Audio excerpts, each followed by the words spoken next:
Okay, welcome to the Benzo Rehab Dungeon, episode 34. I am your host, Michael Deebs. I am joined, as always from now on and forever, by producer John and Danko Suvin from the Instagram handle at DankToLose. How are you gentlemen doing, and both at the same time? John, go ahead. Oh, yeah, sure, totally. Yeah, totally. I'm amazing, I guess. Awesome. I'm continuing to enter into fugue states, and Okay. I no longer know where or why I am. You know, I think there's a certain benefit to the fugue state. Oh, for sure. Who Yeah. wants to live, but Yeah. I don't have to die? Who wants to live or feel anything? Yeah, Not me. pretty cool. But then I don't have to feel guilty about it because I'm still technically alive to everybody that cares. Right. I used to take naps because it's like suicide, but I got to change my mind. But Yeah. now it just happens on its own. No one can call me lazy, just I want sick. to not be alive for a little bit. No, I'm imagining the prescription commercial for pills that put you into a fugue state. I think they make over your those, right? impending suicide. You mean just Xanax? Yeah, I was going to say, isn't that what Xanax is? Oh yeah, The- totally. Damn. All the good ideas here's are the problem, taken. though. I did try Xanax for a while, but all that would happen is that I would sit down to try to watch a movie, I would forget it, and I would eat something gross. That sounds about right. Right? But now I don't have to have Xanax. I don't even have the impulse to watch a movie, and I don't eat anything. So it's great. It's like a weight loss thing. It is. It is. I'm looking good, right? Yeah, dude, Yeah. for sure. Thanks, yeah. bud. So a little update about me. Because, Yeah. How are you doing, Mike? because Oh, yeah. I am an essential So worker. selfish. That's true. And I've been working all through this pandemic. I got priority for the COVID vaccine. I received that yesterday, and it's been a wild ride. You So I feel just- stronger now, right? Yeah, I feel invincible. No, I just want to. I think it'd be good to give people a little bit of a warning about this. I've heard, a lot of people say that, oh yeah, it's pretty rough, and I kind of dismiss that because I hear the same thing about like the flu vaccine, for instance, and that's never affected me. And I'm not saying like the flu vaccine doesn't affect some people; it does sometimes, but people always like play that up like, oh yeah, I don't want to get it because every time I get it I feel like super sick and blah blah blah. I might as well have just gotten the flu. So I made some mistakes in my planning here. The night before I got the shot, I was like, yeah, I'll be fine. I've gotten plenty of vaccines, John. As you know, we go through the whole Marine Corps cattle line. Yeah. where some of the vaccines we got were maybe experimental and we don't even know. There's like and- 16 things on the list. Yeah. And so, I downplayed it a little bit in my mind because the flu vaccines never bothered me or anything like that. So I did a workout the night before thinking everything's going to be fine. All this stuff that people are saying about the severity of it's not going to be like what affects me. I rarely get sick in the first place. And then like, on top of that, vaccines have never bothered me. No, this is quite different. I as Danko can tell you, I don't get a whole lot of sleep as a person. No. My average night of sleep is like maybe 5 hours. Last night I went to bed at 10:30 and didn't wake up until 12:30. It's pretty good. And that was like forcing myself out of bed sort of thing because I just didn't want to be in bed all day. The whole night I had horrible body cramps, body soreness, stiffness, like joint pain, and I would alternate between like chills and then getting so hot that I would like sweat through my clothes. So if you are going to get the vaccine, I would, I understand not everybody has the ability to do this, but if you can make sure that you have a couple of days off afterwards, that's what I would recommend. But for sure, if you can, get the vaccine. Oh, absolutely, yeah. yeah. Because, Get the vaccine no matter what. Yeah, because as I've mentioned before, and as Mike has actually experienced, that's awful. But comparing it to 2 weeks of that, plus 3 or 4 days of not being able to breathe and possibly dying, Right. this is better. Yeah, and I should note that I did get it yesterday about noon is when I got it. And yeah, last night was pretty rough, but I'm already starting to feel quite a bit better. Did you say which vaccine you got? Yeah, I got the Johnson and Johnson vaccine, Oh, hell yeah, the which cool is one. the one-time vaccine. And I don't know the specific science behind this, so I'm not going to claim that this is like a scientific view of it. But I think maybe because it's the one-time vaccine, this was a little bit more severe. And that makes sense. Yeah, because the other one, I've heard people don't have quite as severe reaction to it. Yeah, like the second one's supposed to be pretty bad. Yeah, but, the second one is what most people complain about, but it doesn't seem to be quite as severe as this one. Right. Do we know, is the Johnson & Johnson one, is that also an mRNA vaccine? Yeah, this is the DNA one, I think, or whatever. I don't know. I have to look it up. I didn't know I was gonna have the opportunity until like Wednesday afternoon, and then I just kind of like. Oh yeah, hey, producer man, awesome, he's doing it. He's already doing it. I didn't know until Wednesday whether or not I was going to be able to get it, and then I found out that I was going to be, and then so I didn't have a whole lot of time to look into like what the differences were, and I don't really care like as long as I get one, For sure. I'm just I'm so fascinated by the mRNA vaccine being a thing. Because I've just it's such an unusual way of vaccinating people, and it's like really elegant and okay, cool. So it looks like what we're seeing is that the Johnson and Johnson one is different because it does not use mRNA technology, and so that also may be why it's more severe because it's using a more traditional vaccine sort of thing. Like when you get the smallpox vaccine, I don't know if you've ever gotten it, but you get like a little cyst that forms at the site of the vaccine. So I think maybe because this is more traditional form of a vaccine, it's actually more of the actual virus itself. No, that makes sense. Yeah, it's actually literally just the disabled virus versus the yeah. Interesting. Hey, could you not be ableist towards the virus? That's the dumbest joke I make all night. A year ago, I was convinced that doing one of these like standard vaccines wouldn't work. And I'm not, I don't have a huge amount of education on this kind of stuff, but I was in a close relationship with someone that would talk to me about their biochemistry work all the fucking time, and so I developed a little bit of a knowledge base about this thing. But I was absolutely convinced that there would be no way to build this kind of vaccine. So I was so excited about the mRNA thing, but I guess it is possible. Yeah, I'm curious to see how that goes forward. Different modes to achieve the same thing. Yeah. So that's the COVID PSA that I wanted to put out there. Don't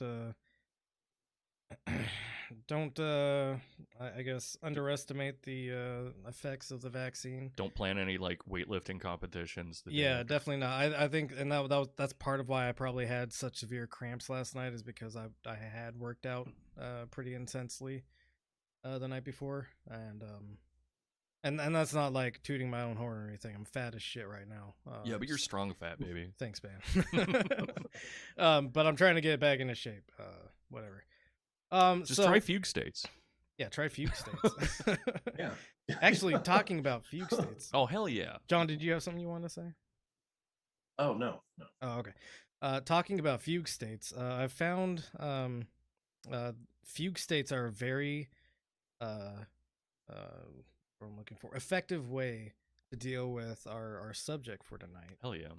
Which is cancel culture. I do wish I was in a fugue state. Yeah, and I picked such low hanging fruit because earlier today when I was still kind of recovering and everything, I wasn't sure how mentally agile I would be this evening. That was the other thing. Probably less than an hour after the shot, I had like a brain fog, like real intense brain fog, where I was just like because I got the shot through work, and then I went back to my office and I was trying to do like paperwork and stuff, and I would get like halfway through, something that I was trying to fill out, a form or whatever, and then I would just like, oh hey, I need to do this thing too, and just like scoot the paperwork aside and work on this other thing until I got like halfway through it and then go to something else. Right.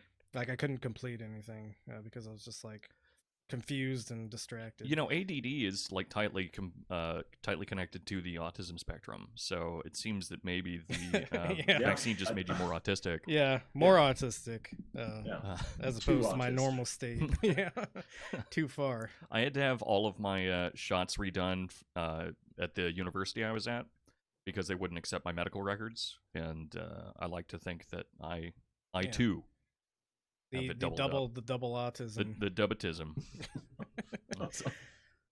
So let's go ahead and look at that first link, John. All right, so this is Andrew Cuomo. Oh, thank God! Oh, just reading that first line. Thank God. Oh, I was so worried. Government Andrew Cuomo vowed Friday that he would not resign, saying a growing number of politicians calling for him to step down over sexual misconduct allegations are reckless and dangerous, and that he wouldn't bow to cancel culture. Hallelujah. So this is a quick clip of him talking, and then we'll go into the next clip where he like specifically mentions cancel culture. He kind of fucks up when he says cancel culture because I think he's just like forcing it. Because Sure. People who rely on cancel culture, whether for or against, are kind of disingenuous grifters in a lot of ways, which is going to be the ultimate point of the talk tonight, I think, hopefully. So let's go ahead and listen to this. Step down. Let the review proceed.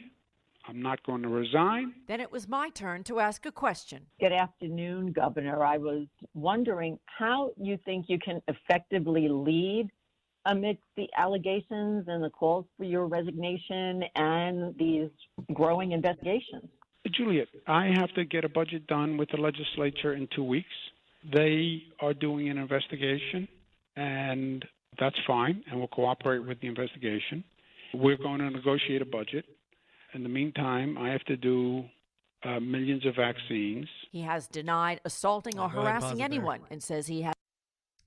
So obviously he's got to do millions of vaccines. Let's go ahead and go to the next clip, which has a little bit more on this and where he's actually brings up cancel culture. Then we'll take your question. With Fundrise, Uh-oh. some kind of real estate investments that have powered the world's strongest Guys, portfolios for just to let you know, I am one of those fucking rubes that has YouTube Premium, so we can use that in the future. if Okay, need be. yeah, maybe we can. We'll coordinate on that later. Hell yeah! Okay, cool. Please don't make fun of me. I needed it. One of those saps who pay for YouTube. Big shill for big YouTube. As I have said before, and I firmly believe, and my administration is always represented, women have a right to come forward and be heard, and I encourage that fully. But I also want to be clear. There is still a question of the truth. I did not do what has been alleged, period. I won't speculate about people's possible motives, but I can tell you as a former Attorney General who's gone through this situation many times, there are often many motivations for making an allegation. And that is why you need to know the facts before you make a decision.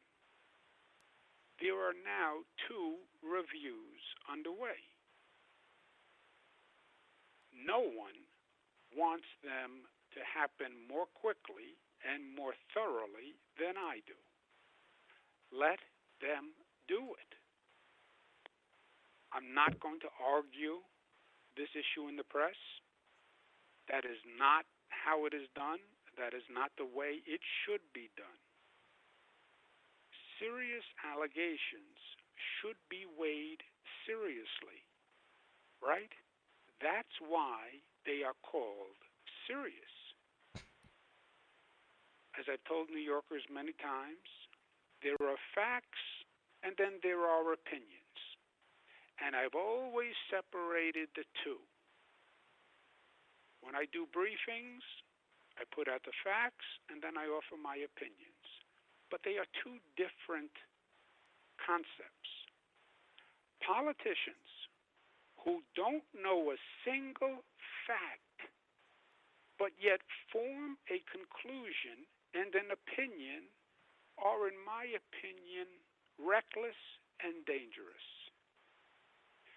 The people of New York should not have confidence in a politician who takes a position without knowing any facts or substance.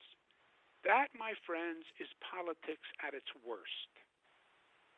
Politicians take positions for all sorts of reasons, including political expediency and bowing to pressure.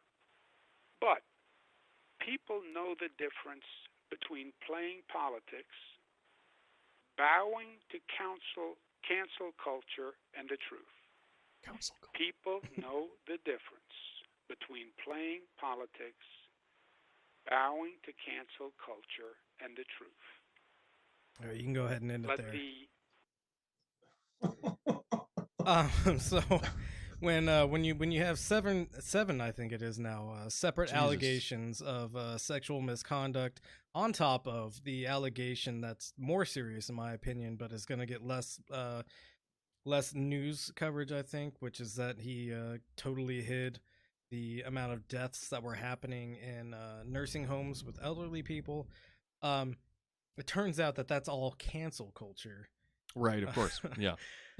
And not just like the consequences of being like a weird scummy douchebag.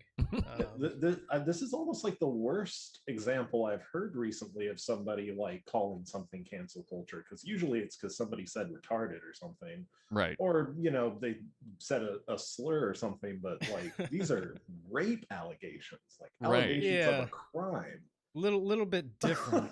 Like things have always gotten canceled over these things. Like it's not like a weird new thing. Right, and also the cancel culture thing, it implies that something has been done that people are overreacting to, I think, right? Yeah. Just So- a little rape. In a way, it's kind of like a tacit agreement. It's like, yeah, I fucking touch women. I do it. You guys are being real weird about it. Yeah.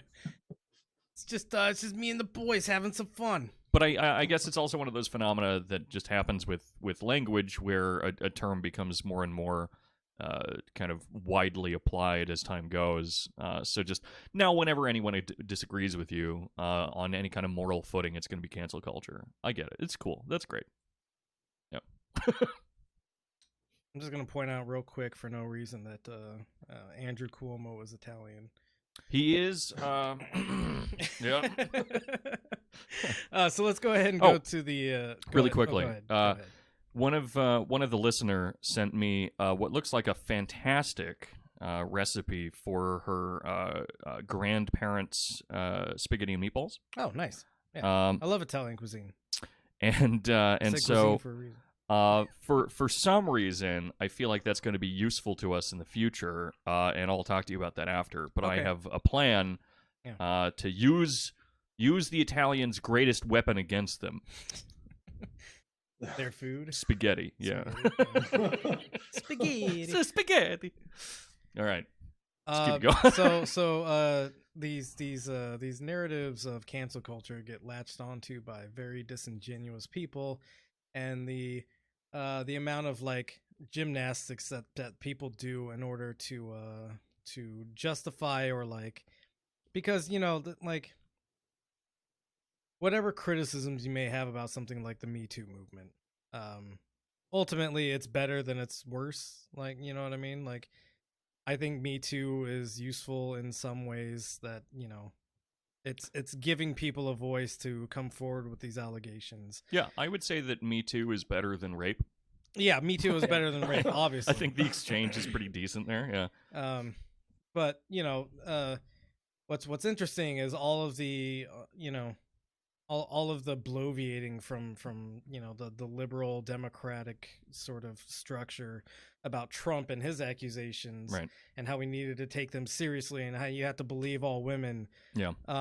one of those people was this guy named Brooklyn Dad Defiant, who is one of the worst fucking grifters of the Democratic Party. In case you couldn't tell by the name. Yeah.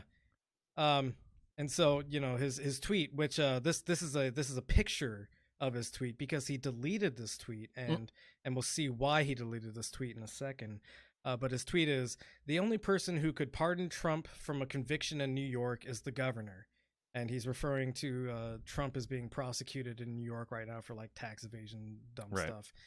Probably won't stick because nothing ever sticks with him. Right. And then he follows up with, kind of makes you wonder about timing. Timing, you say? So his idea here is that all these allegations are coming out about Cuomo, and all these calls to make him resign are coming out about him because the governor is the person who would pardon Trump.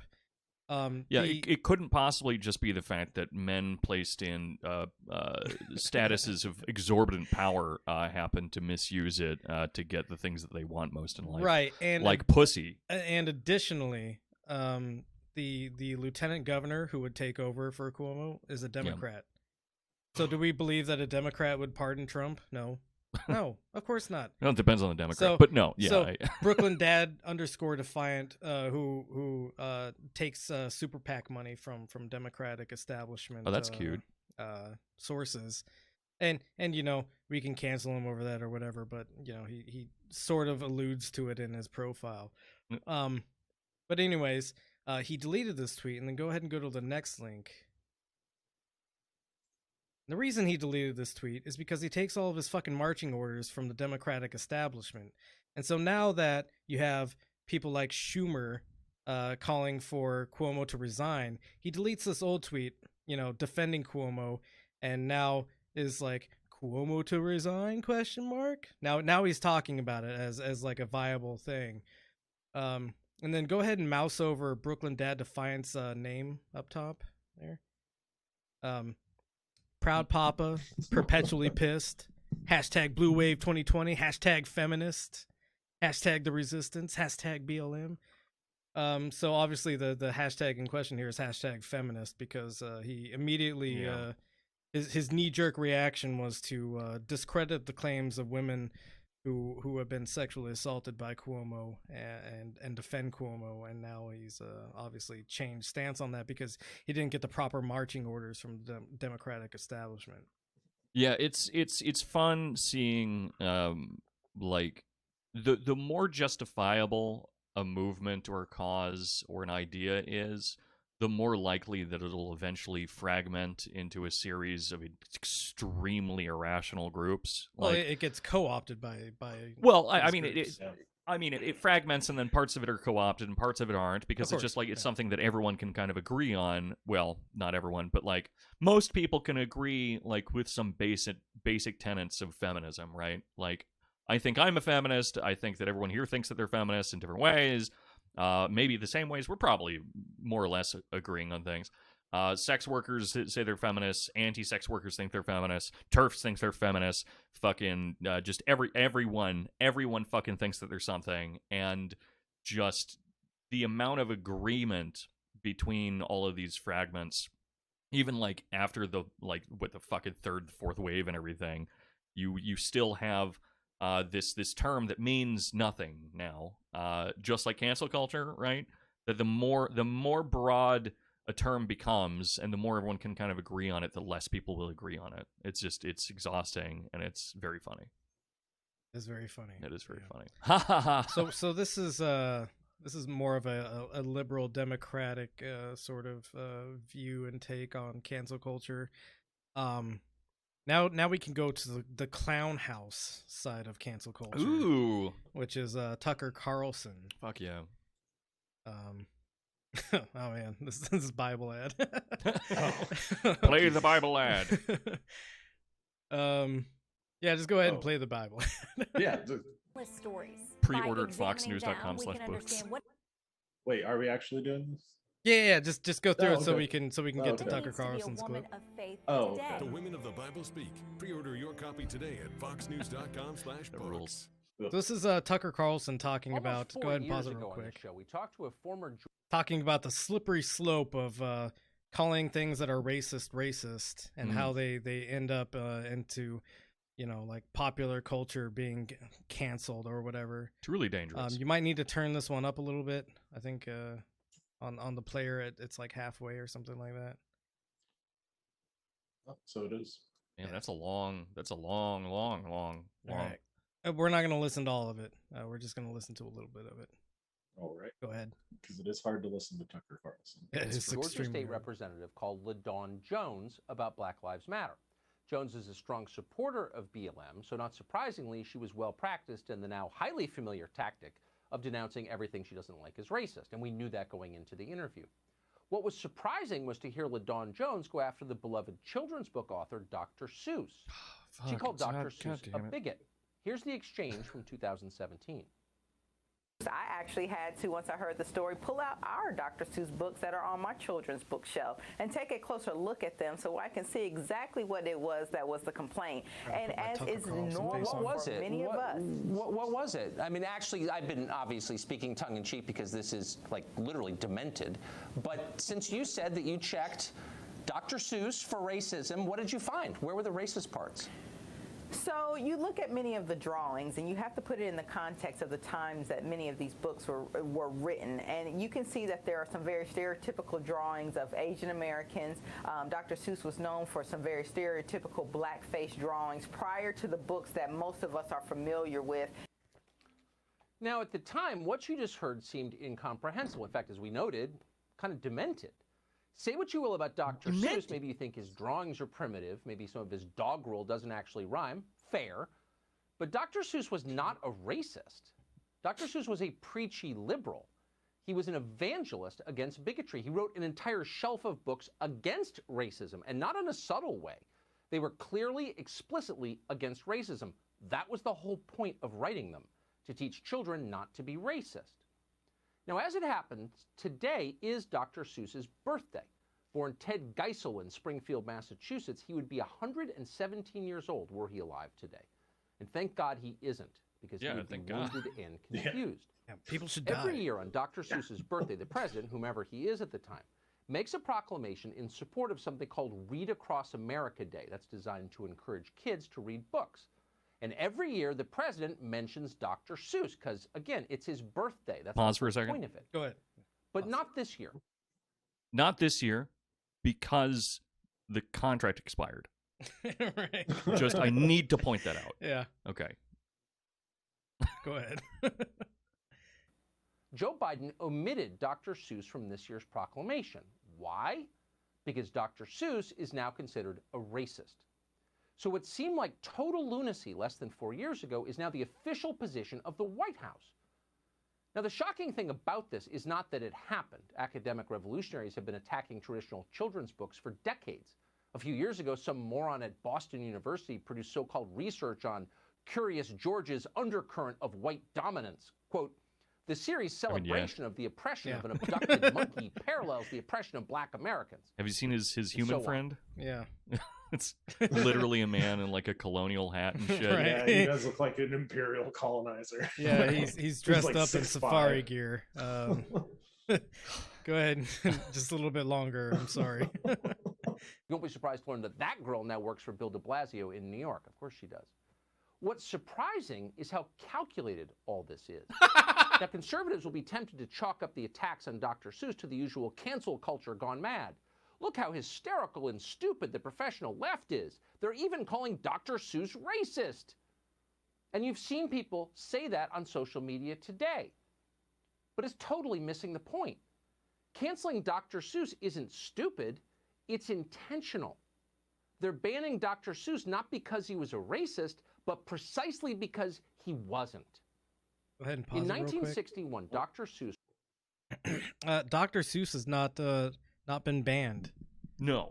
No. Important to point out, Dr. Seuss's own like corporate brand decided to stop issuing certain books. Yeah, and not his most popular ones either. And not his most for popular obvious ones. reasons. And yeah, and they're not very popular because they have extremely racist overtones in them. Because they're just the ones that sucked.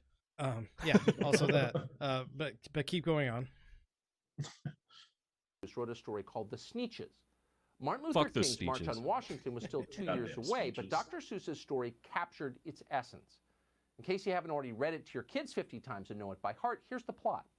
There's a group of furry, pear-shaped animals called Sneetches who live on what looks like a faraway planet. Now, if that sounds weird to you, be aware that Dr. Seuss rarely drew people, probably because he didn't want to elevate one kind of person over any other kind of person. He wasn't a racist. That's In not. any case, there are two groups of Sneetches in the story, those with star-shaped designs on their stomachs and those without. There's no real difference between the two groups, but the Sneetches don't know that. They're convinced that stars are all important. So they spend the entire story jockeying for position based on the relative starness.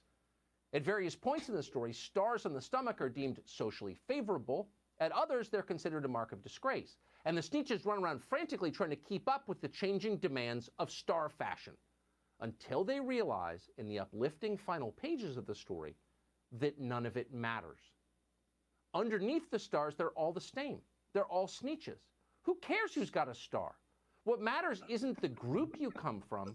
What matters He just savages you. He just beats you down until there's nothing left of your mind. I think we might end up actually watching all of this, and I'm sorry for that. But Dude. but goddamn, people who watch his show are fucking adults. Yeah. And he's describing a children's book to them like this is like kindergarten level book review sort of shit. Right. And full-grown adults, please keep in mind the moral of the story here is that we're all the same, whether or not we have stars. I think I just lost it in like the 5th time that I had to listen to Tucker Carlson say Sneetches. Right? Sneetches get Yeah, Sneetches get Sneetches. Sneetches get Sneetches. So we'll round this out. Just go ahead and play a little bit more. Even a 5-year-old gets the point of the story. Yeah, no shit. At the deepest level, it doesn't matter what we look like, because underneath it all, we're all the same. We're all human beings. We're in this together. All that outward appearance stuff is pointless. It just makes people hate each other, and it makes us look ridiculous. Yeah. If there's a more powerful Says a statement full-grown on the man universal brotherhood explaining of man, it. it's probably not in the children's section of the bookstore. For 60 years, American children have read the Sneetches and books like it. And that's one of the reasons we have the country we have today, in which most Americans, those who don't work at the universities or for the Joe Biden administration, accept Martin Luther King's most famous precept, that what matters is the content of our characters, not the color of our skins. The Sneetches affirm this. The story is a plea for colorblindness, and that's why the forces of wokeness hate it, and Dr. Seuss. When the people in charge cancel Dr. Seuss, what they're really trying to eliminate is a very specific kind of mid-century American culture, a culture that championed meritocracy and colorblindness and the superiority of individual achievement. We don't have to do this anymore. Did he just say that show a picture of like, what was that, the 50s? Yes. And say that it was championing a culture of colorblindness? You're goddamn right. You're goddamn right. With those segregated fucking... How many years before Jim Crow was repealed? Yeah, what was it? 66, 67, Yeah. something like that. Yeah. Whatever. Yeah, but So go ahead and click on the next link so we can get a view of how Dr. Seuss used to portray human beings. You'll need to scroll down quite a bit here. You'll see the first drawing and you'll know it. Ooh, yeah, that's pretty I good. could see why Tucker Carlson wouldn't, like, I'm actually shocked he had the balls to put that lady's clip where she made the claim. Yeah, right. And then not, show the image. So this little caption here reads: he did a series of ads for a company called Flit, which was an insect repellent company. And so this is it's a picture of a shipwrecked I think it's Robinson Crusoe approaching a extremely racist blackface drawing of somebody on an island. And it says, "My name's Crusoe Robinson J. May I have the honor of joining you?" And then the black person replies, "Not unless you swim back after some flit, mister. Mista is spelled in like the most racist way possible, like basically like massa sort of shit. The flies on this island are fearful. I'm surprised he used R instead of is, honestly. Right. But that's pretty cool. God bless. Scroll down just a that. little bit more. There's more of this. Oh, very my. good. I don't even know what the point of this comic is. Another one for It's- the flit. For flit. Very you know what? racist portrayals of black people cooking up something in a cauldron, and then a mosquito comes by, and some guy in a fucking safari outfit pops out of the cauldron and sprays the mosquito with flit. Like, Honestly though, as fucked up as it is, okay. that is a pretty cool mosquito because it's got like that harpoon. Oh, on its yeah, for face. sure. Yeah, that's yeah. pretty cool. Yeah. Yeah. Very See- well designed mosquito.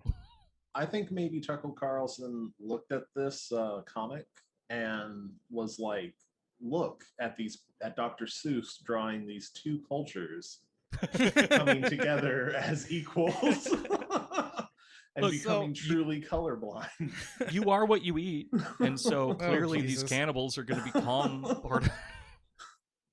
part of the dominant white culture. So it's fine. important to note that Dr. Seuss later recanted a lot of his racism. Sure. Um, Which is and kind which- of what they're doing by proxy now, right? Yeah, which is what they're doing by proxy now, and they haven't banned all of his books. Nobody's banned his books. No. Nobody even called for the banning of his books. His own brand decided to discontinue a couple of books that had very racist portrayals of people in them. It's Which is what publishers do. which is what publishers do. They publish some, and then they stop publishing others, and some go out of print, and some Yeah. stay in print. I'm honestly very angry that Bataille's book on religion is out of print, and I think that's because of cancel culture. That must be it. Yeah, Mm-hmm. the tie has been canceled. Yeah, well, I Being mean, a weirdo. I think we'd be remiss if we didn't look into Dave Rubin's take on thank cancel God, culture. yes. Oh yeah. Look at that face, that beautiful face. So this is again another grown human fucking being describing and talking about children's books as if they're very important to his life. Go ahead and play this clip. This is the one, okay? This is scary stuff. This is about individualism. This is about freedom. This is about going to get what's yours. And we that just can't, this is 2021, okay? This isn't, 1941, okay? When you could just go out there and do what you want. In our new woke society, our safe and secure society, we must eliminate books like this. This thing is how many pages here? You've got, it doesn't even have page numbers. It doesn't even have page numbers. So you guys would like that, you wokesters, because I know you guys don't like math. So there's no page numbers What does on that this mean? thing. Anyway, he gets on a whole adventure and figures out that he's got to do it on his own. And whoo, lordy, lordy. Oh, this Jesus. is the one. Don't Okay. stop like that. Don't do that. So yeah, Dave Rubin still sucks. Maybe we should cancel Dave Rubin. I don't know. I think we need to keep him around. Medical Yeah. intervention. I'm just really sad because the Reuben sandwich is so good. Oh yeah, I love it it's so much. It's spelled different, so you It don't have to is. feel bad about it. Yeah, that's Oh, thank fair. God. That's fair. Yeah, because Reuben sandwich is Ruben. Yeah. And- REU. No, is it? Is it? No, I think it's REU. Yeah. Well, it shows what I know. I'm a pig. Yeah, we got the Yeah, producer let's here. check. Oh, Gosh damn. REU. Oh, Yeah, okay. I used to work at a sandwich shop making minimum wage. So shit. actually below minimum wage. So I know. My goddamn sandwiches. It's so good. It's it's so good. It is a good sandwich. It's so Look at good. that fucking cheesy, meaty goodness. Jesus Christ. Fucking. Man, I'm making some corned beef right away. Oh I god. want to that fuck one. man, yeah. Well, I mean, who doesn't want to fuck some Hey, sweet speaking swirly of things I want to fuck. Yeah. Could we go What's to next? the Sneeches? Could we go to the Lola Rabbit clip? Oh, hell yeah. Or I guess so Man, go ahead that and rabbit scroll, is not sexualized Scroll enough. up to the headline real quick. The latest culture war is over the sexy Space Jam rabbit Lola Bunny and her new toned down design. Go down to the article. So the latest culture war is about Lola Bunny, the character from the 1996 film Space Jam, starring Michael Jordan. And yes, the conversation is about her being less sexualized in the upcoming sequel Space Jam: A New Legacy. So if you go down just a little bit, it's got the original way that she was introduced, which that's a pretty sexy silhouette there, right? Yeah, she got breasts and everything. She got Size breasts, 15 shoes. hips, yep. Big old fucking meat slapping stompers.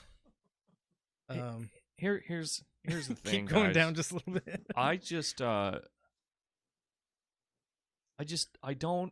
don't care either way. Yeah, me neither. She's a 40-year-old lesbian mom now. Yeah, she's not nearly as hot as she used to be. But well, here's the thing that concerns me about it is that I was so turned on by her before, and now I still have that semiotic connection to her, and I'm looking at her, and I'm like, that looks like a child, and it makes me feel really uncomfortable because before I was turned on, and now it's the same character, but it's clearly not an adult, and that's scary, and I want it to go away. So. Yeah, ignore my joke. Yeah. I do think that's what's happening with some people. Well, yeah, and it's weird because all these cancel culture types are always talking about like the slippery slope into like some kind of degeneracy. Yeah, right. What level of degeneracy is like being horny for a cartoon rabbit? Right. No, because exactly. I think that's degenerate, and I'm like a leftist, like I think that's degenerate. Because you want to fuck a cartoon rabbit. Well, I mean, the reason they're concerned about degeneracy is it's a projective kind of basic psychoanalytic problem, right? Where it's just like, man, I spend all day with a beer between my legs, sitting on the couch, and wanting to fuck my daughter's friends, and I don't have a daughter. I'm projecting my mind into someone else. This is a boomer in my mind. But and so I spend my whole life in this weird perverse torpor where I can't do this weird gross thing that I want to do because I have nothing else in my life, and so if anyone else is engaging in any kind of sexual activity, I find it repulsive and I'm jealous and I'm scared, and so God damn it, when I'm watching this children's movie with my preteen daughter, I need something about it to get me off. And if you start to change that and live your sexuality in some other realm where I'm not able to like enjoy it by proxy, then that's fucked up, and I'm very upset. That's absolutely what's happening. No, that's entirely. Yeah, but cool. Which it's also weird though because it was the conservatives before that were trying to get immoral things or whatever they want to call it out of stuff. And now they're enraged that they cut the tits off of a rabbit. Yeah, well, I mean, returning to that is that there's a balance, right? Is that I used to make a joke about this when I was like a teenager, and then I realized that it was real. But that the reason that that conservatives were so resistant to things like gay marriage and legitimization of gay culture is because they wanted to feel naughty when they were fucking one another behind the scenes. Yeah. And ultimately, like, they want to keep it in this precarious balance where you can't get rid of it altogether because they still have, hidden kind of repressed urges, and they need to project and they need to experience these things. So they need to get rid of it to a certain point that it's still there, but kind of hidden, and then they still need to like bitch about it. But now that it's just like totally removed, and it's not totally removed because that's still like a sexualized cartoon. It still absolutely is. It just doesn't have giant tits anymore. Yeah, I mean, one thing I would bring up is that bedroom eyes. Like the bedroom eyes, sure, but the facial like expression. Yeah, she looks like she's farting. People, and yeah, people sexualize farting too. Yeah, there was a site I remember when I was growing up that went around a lot that was called cakefarts.com. I don't know if it's still around, but yeah, it was, the Brazilian cake farts. Yeah, it was somebody farting onto cakes. Hell yeah! And I'm sure somebody was jacking off to it. Oh, absolutely. Yeah. But also, there's a very basic like physiological response where it's things entering or exiting your body become sexualized like immediately, instead of like Well, also like one the setting or another. forbiddenness of something. Oh, for right? sure. Yeah, like you- I was just saying, right? Yeah, you're not allowed to like farts. Yeah.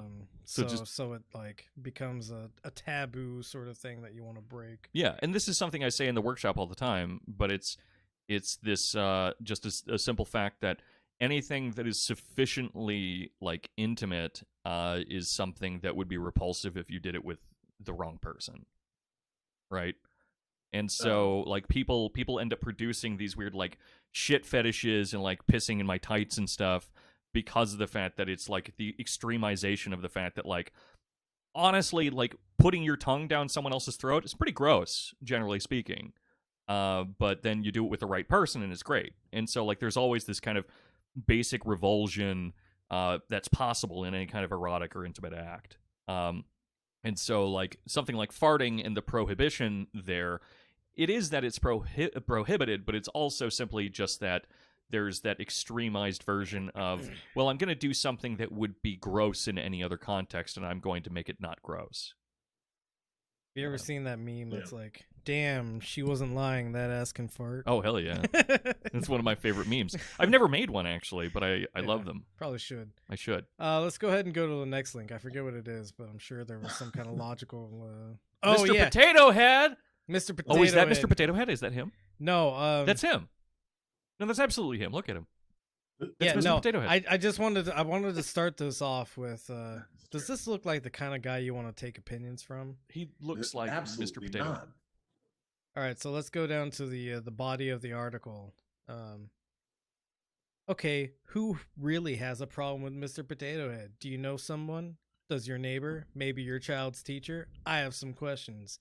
I find it hard to believe that there was a drumbeat beneath the surface calling for the axing of America's favorite spud. Yet here we are in 2021, in the middle of a pandemic, and we're collectively worried about a plastic potato. You might think that he's going like, who cares about this? Right. Sort of way? No. Welcome to cancel culture, ladies and gentlemen. Sorry, let me try that again. Welcome to cancel culture, amorphous, genderless readers. If you've been following any of the insanity in recent weeks, you might have heard that our mustachioed tuber friend has fallen victim to the pitchfork mob. Apparently, Mr. Potato Head isn't inclusive enough, and for that capital sin, he's lost his manhood. I wonder how Mrs. Potato Head feels about this, but I digress. Can I explode this really quickly? You can explode this and the person that wrote it. Yeah, just sink this whole stupid fucking boat. Okay. I hate to inconvenience everyone with this fact, but they're changing the brand name to Potato Head. They're not getting rid of Mr. Potato Head either. They're still going to sell a gendered potato. Who gives a fuck to start with? They're doing this probably because of some like woke thing. I don't give a fuck. But the more important thing for corporate, I'm sure, is the fact that they are changing the branding so that they can also more easily produce new potatoes. That's it. That's the fucking thing. And there's always been like Mrs. Potato Head and stuff, but they're changing the brand name and they're keeping gendered rhizomes. It isn't a thing. It's not even a thing that people are overreacting to. It's just actually not a thing. No. Hey, wait. So is this the guy who wrote the article? No, that's Mr. Potato Head. Yeah, well, like, so at first I thought this was going to go somewhere where, like, this guy is somehow involved with a potato head or something. But who does that? Who puts a giant picture of yourself? Yeah, I know. Somebody who's very self-important. I don't know. How did you get a Mr. Potato Head with a detachable dick in it? Yeah, let's take some guesses as to how you pronounce his name. It's Steckschulte. Steckschulte. But Americanized in some stupid fucking way. He's just like, no. We pronounce it Steckschulte. Doesn't this mean he's a priest? Archdiocese of Detroit? What the fuck? Oh God. Oh God, is he? Let's look him That's up real why quick. his giant face is there. Oh my god. This self-important fuck. That's so good.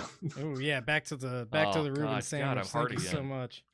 Jesus. Like, Steck. ECH. What? ST. Oh, STECH. ECH. Oh, it's one of the recommended things. Yeah. Yeah. Mike Stickshooter. Yeah, he's There's There's seven. There's Let's 7 LinkedIn see. profiles. Editor-in-chief, Detroit Catholic. Click on that first one. the second one. Or second one, sorry. Sorry. I'm retarded. Oh man. I'm You're gonna get R-worded. canceled. Yeah, I'm getting canceled. Editor-in-chief at Detroit Catholic.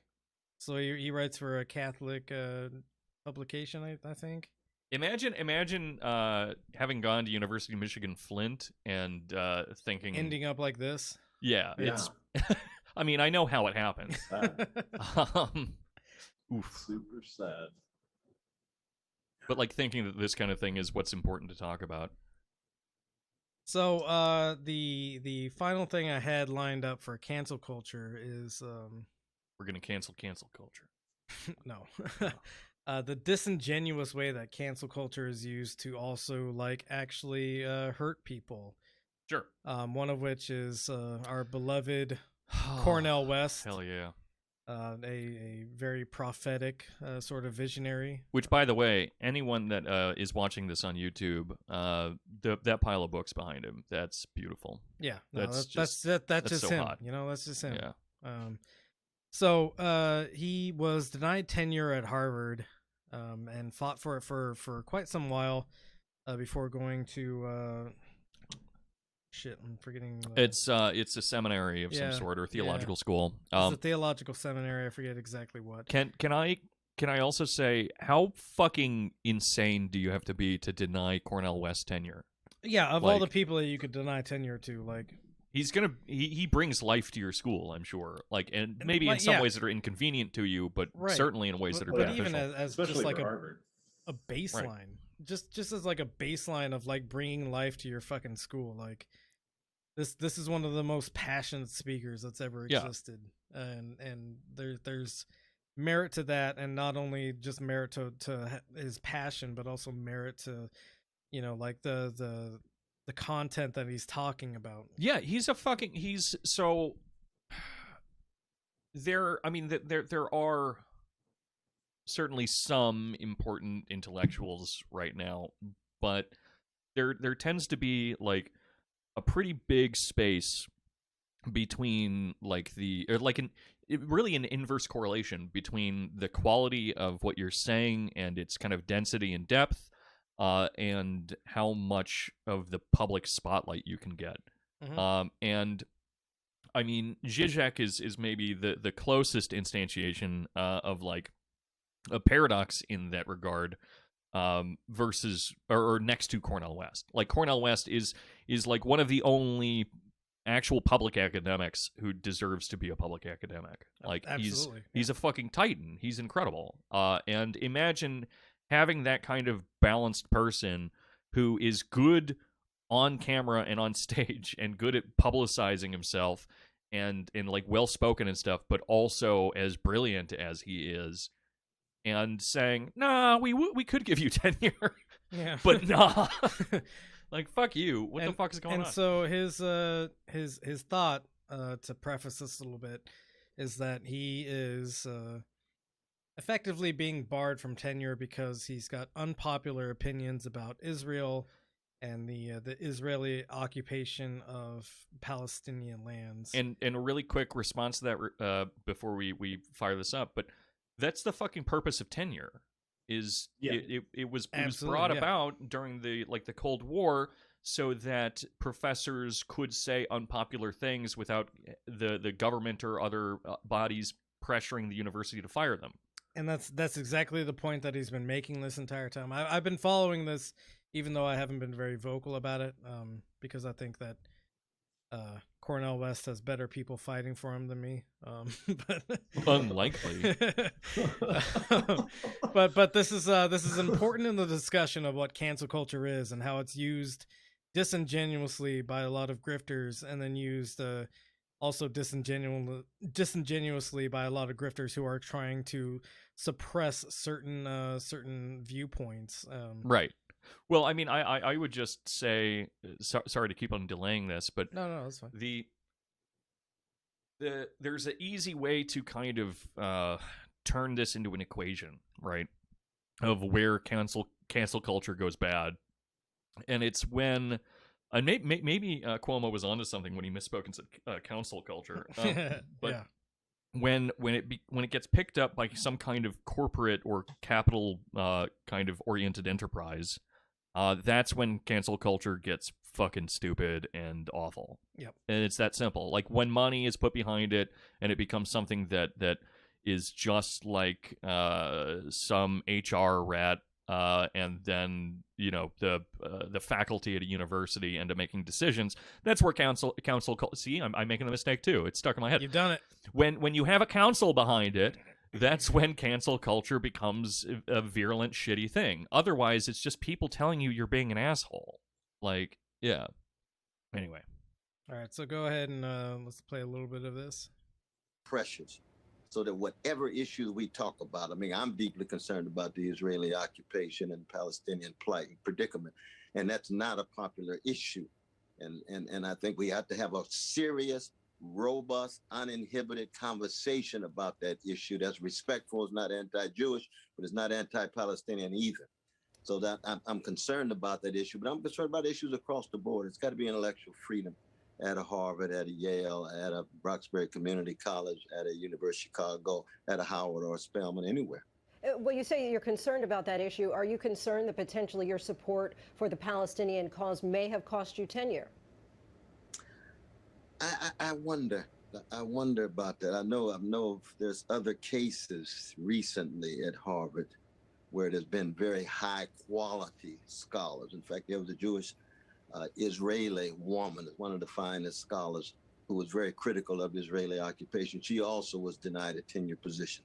So that I hope that there's not a pattern setting in that we can't have a serious discussion of this issue. And as you know, it's very delicate because as soon as you raise the issue, you're accused of being anti-Semite, anti-Jewish, and so forth. And for me, I'm fundamentally committed to Jewish humanity, and I fight against any kind of anti-Jewish hatred. But I am just as committed to Palestinian humanity as I am to Jewish humanity. You talked just now about a few things that are worth fighting for you. Why was this not worth fighting for? It's because it was too late. The public outcry has been magnificent among students and among fellow citizens and people all around the world. Harvard was starting to shift. But you see, I don't believe that respect can be coerced. I don't believe that respect can be forced. So it was too late, and I wanted to go back to the great Union Theological Seminary. I wanted to go back to the place where I can stretch out the legacy of James Cone and James Washington and James Forbes and Reinhold Niebuhr and Paul Tillich and Beverly Harrison and Robert Handy. That's very much where my heart, mind, and soul really is. And so I'm blessed to return there, and the great Don Shriver. What a fucking graceful person. It makes me almost angry. Yeah, I love it. No, I agree. No, that's why I wanted to bring this up. So let's go ahead and go to the very last link. No, not that one. That one. Yeah. So Michael Che made this pretty funny joke. Shit. What segment does he have on SNL? I don't watch it. Yeah, I don't really watch SNL either. It's the same one that News Plus. No, whatever. the last week forever. It's like Last Week Tonight, but better. Yeah. So Michael Che made this joke. Let's go ahead and play it. Israel is reporting that they vaccinated half of their population. And I'm going to guess it's the Jewish half. Israel is reporting that they vaccinated half of their population. And I'm going to guess. I sent you a new link in the Discord, John. If you could pull that up. The second link that you have there is not good. Okay. I found possibly the most... Why does it keep going to this? Well, probably a conspiracy of certain people. Look up Debbie What if, Schlussel. okay, here we go. There we go. Yeah. Did you hear my joke? Yeah. That is a conspiracy of certain people. It is a that conspiracy of certain people. You know which you're gonna have kind to of look up people I'm talking her about. name plus SNL plus anti-Semitism. But anyways, Do you know which people I'm talking about? yeah, I know which people. Which people do you think I'm talking about? It's the Jews. It's the Italians, sir. Oh, it's the Italians. Got him. Yeah. Sorry. I almost went to Brandeis. I'm not an anti-Semite.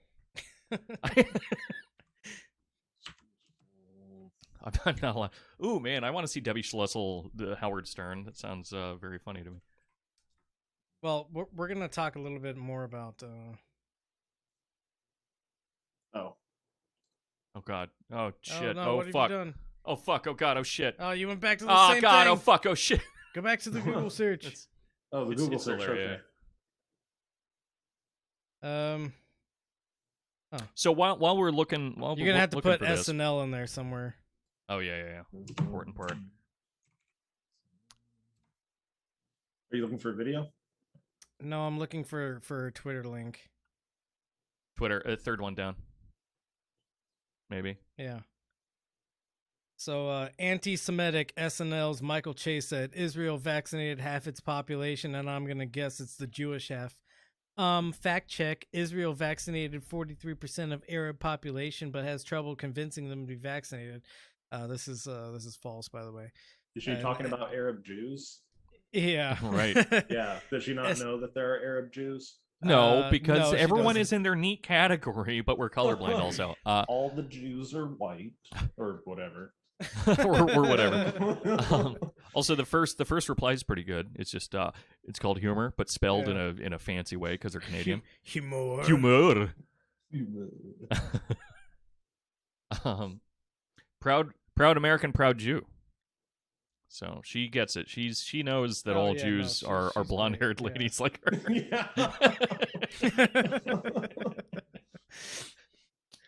Fuck yeah. Terrorism expert. Holy shit.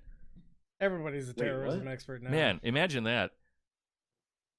I've actually thought about just like writing a couple articles about terrorism and then calling myself one of those because it seems so easy. Yeah, that's fair. You know, just I'm a terrorism expert. I like said to, that like some people bomb people. Some people are sad and angry.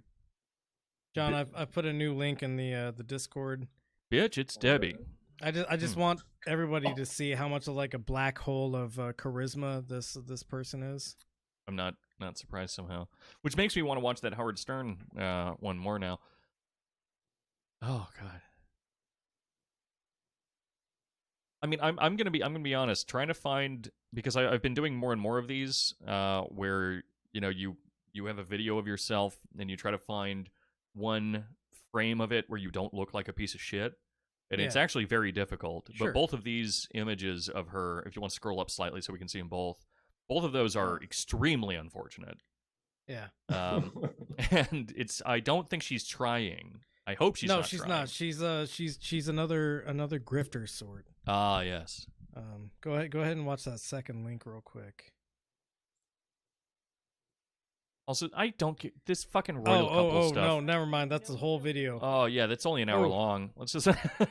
Ooh, yeah. See if that top one's a video. Not is it?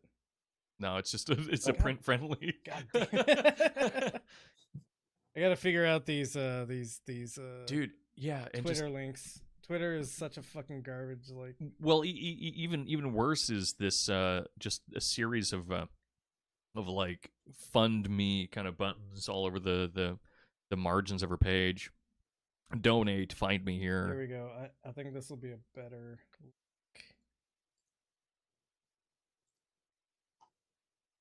I also think it's funny how all these like no filter, unfiltered, I don't have any reservations sort of talk shows that popped up. Yeah. Go ahead and turn it on and play it. Next time on No Filter with Debbie on Beck. Joe Biden has lost his mind. You knew that, but we've got video to show how bad it's getting. And also, The North Dakota Supreme Court case, I think, will affect everybody. This is so important, and I will tell you what it is and why you should care. That and more next time on No Filter with Debbie on Beck. Why do these people talk with half their face? I don't know, man. Probably a stroke or something. Debbie says what you were thinking. Yeah, why did we watch that? Oh no, I just wanted to show how much of, like, a black she's hole just, of charisma. yeah, no, she is. fair. Yeah. Yeah. Just sorry, like, the purpose of it just dribbled out of my head while I was watching that. But also like the no filtered, unfiltered, sort of like edgelord sort of shit that's come out. S.E. Cupp on CNN, her show is called Unfiltered. I think you mean IC Cup. IC Cup. Yeah. No, it's ICU Cup. I'm sure. I just think it's funny how all these like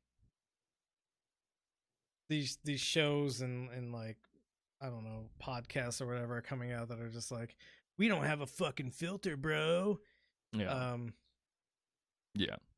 I mean, that's always kind of been a thing with like the conservative talk radio stuff is just like raw with Dick Dickerson or something like that. No, I agree, and I just like this new iteration of it where it's just where it's like I don't even fucking regulate myself, bro. When I think of a slur, I just say it out loud.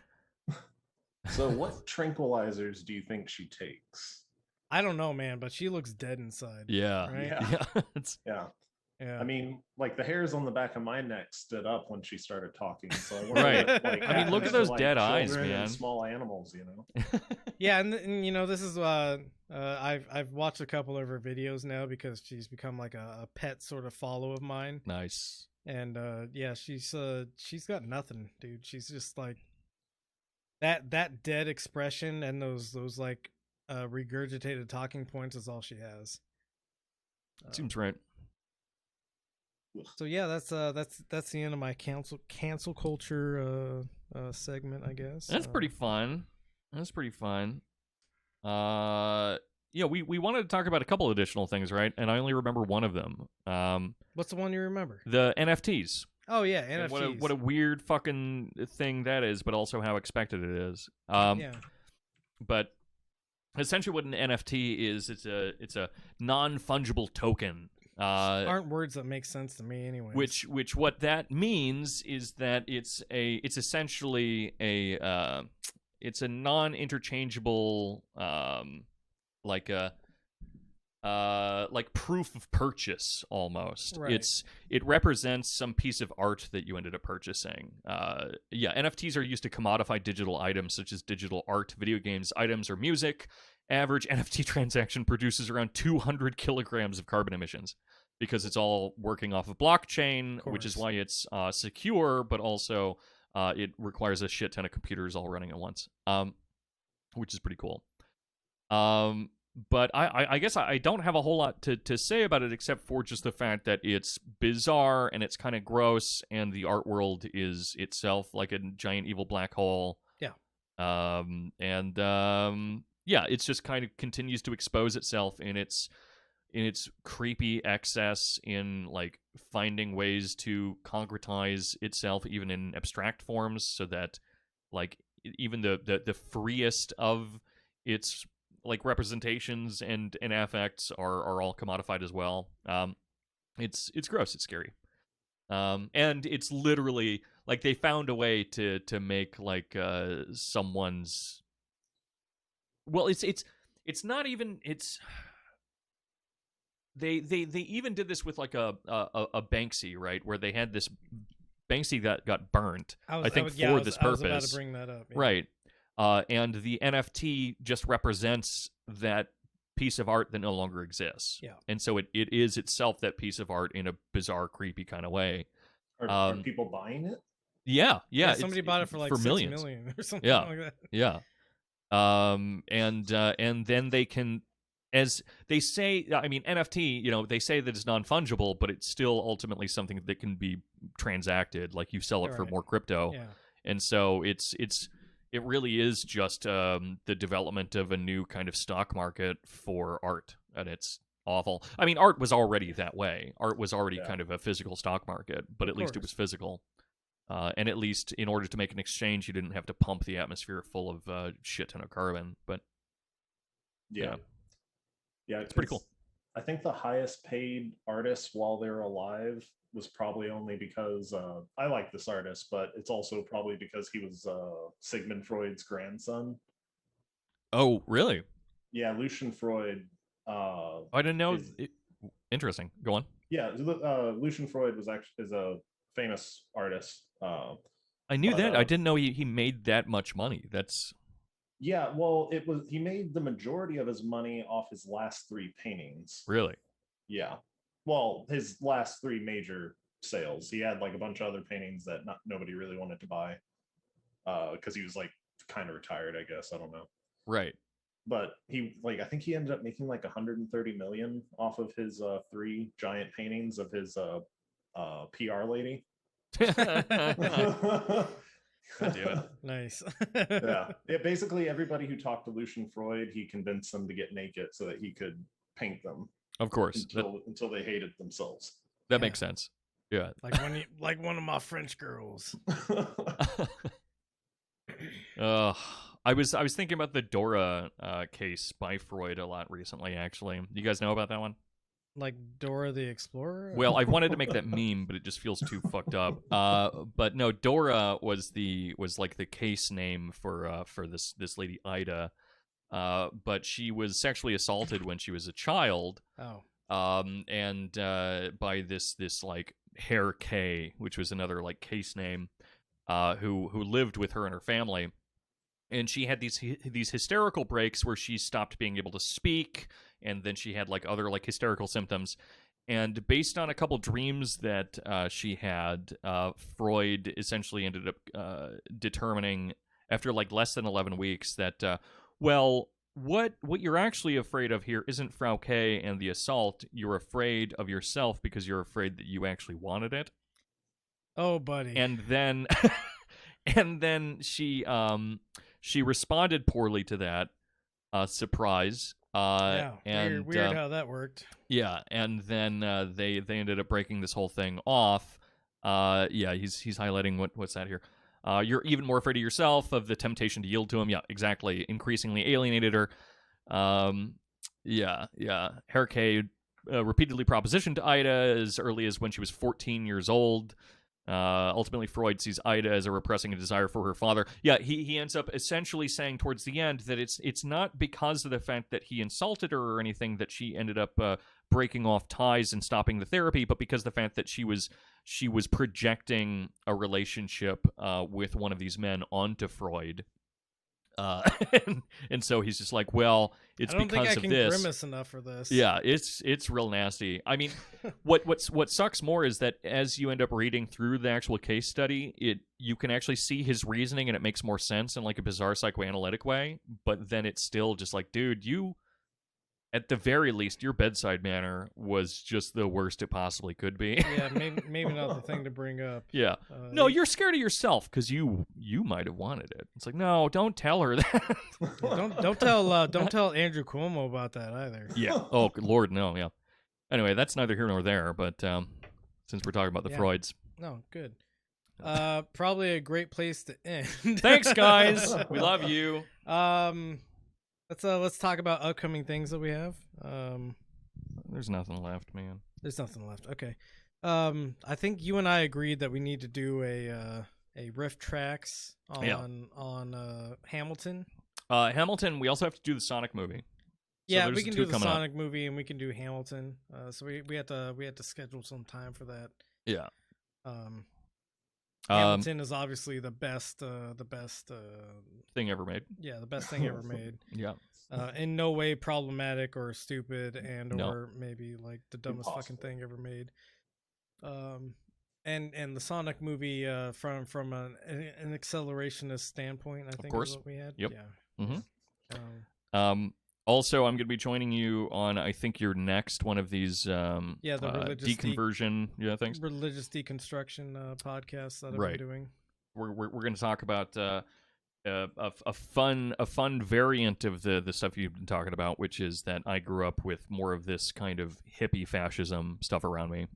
So we'll be able to do a dive into that, which certainly applies to certain contemporary political alliances. Yep, and then you have your workshop going on. You have a new module, which is Revolt. It is Revolt. We've started on that. The first lecture's out. We do the first one, the first actual seminar of it tomorrow. We got a bunch of people from Iran that are going to be meeting with us to talk about the Iranian Revolution. At least one person from Iran proper. The rest of them, I think, have like parents coming from there. So hopefully they'll be able to talk to us pretty substantially about the real politics there, because I think I've said most of what I can say from a theoretical standpoint. Yeah. So we'll get to sit back and listen more tomorrow. The Foucault piece that we read about that was very good. Is It Useless to Revolt by Foucault? It's very short for everyone that's interested. Yeah, and it's a lot about like how we should have continual struggle against. Yeah, well, not even that we should, even though he does kind of say that we should, because he thinks like it's he certainly seems to feel that it's a good thing, but almost more that it's gonna happen. Yeah, just no matter what, it's going to occur, and that's just like a part of our existence as people. Also, if you guys don't like reading, which some people don't like to do, and I won't say anything about that, but if you go on to my Instagram page, Dank Deleuze, or Deleuze, and you hop over to the part that has all the lives and the videos and stuff, the most recent one, it's only about 13 minutes, is me just reading it aloud to you. Yep. So, yeah. In the Benzo Rehab Dungeons future, I've almost got the video for Orwell's social media and free speech like written out. I was planning on writing a bunch of it last night, but I got so like fucked up off the vaccine that like I couldn't do anything. Yeah, just taking shots after shots after shots. No, I didn't even drink that much. I had like 2 beers, and then I had to like stop myself because I was like, yo, I feel like shit. I can't do this anymore. Alas. So, John, thank you for joining us. Yes, thank you, John. Danko, thanks for being here, sir. We will see you all at a later day. Please take your medicine. Take mine too. Hi, Michael Deebs here, with no gun pointed at my head. Please know that all content created for the Benzo Rehab Dungeon is and always will be freely available.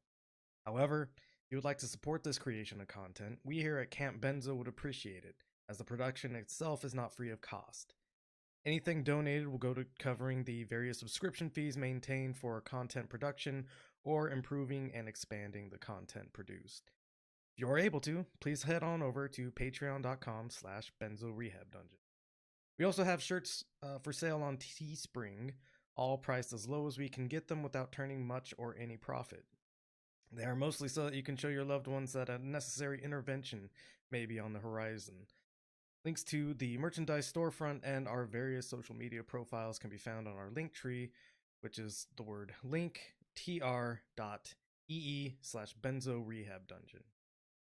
As always, we love you. Please take your medicine.